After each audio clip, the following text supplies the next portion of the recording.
I am the tofu golem. Please enjoy the video. Start by measuring precisely.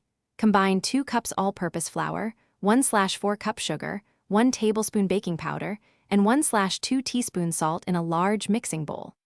Cut 6 tablespoons cold unsalted butter into the dry mix using a pastry cutter or 2 knives until you have pea-sized crumbs. Stir in 3/4 cup cold milk, folding just until the dough comes together. Do not overmix or it will be tough. Chill the dough for 10 minutes while you prepare the filling and preheat the oven to 375 degrees F. Peel and dice 1 cup of apples into roughly 1/2-inch pieces and toss them with 2 tablespoons sugar, 1 teaspoon ground cinnamon, and 1 teaspoon lemon juice so they stay bright. Roll the chilled dough on a lightly floured surface to about 3/4 inch thickness, then cut 2 5-inch rounds with a biscuit cutter. Spoon about 1 tablespoon of the apple mixture onto each round. Either fold the dough over and seal the edges for a pocket biscuit, or leave them open-faced for quicker baking.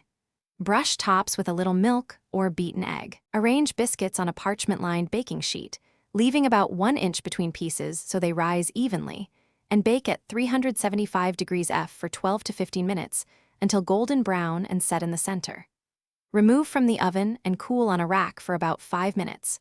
Brush with 1 tablespoon melted butter for shine and sprinkle 1 teaspoon coarse sugar for crunch.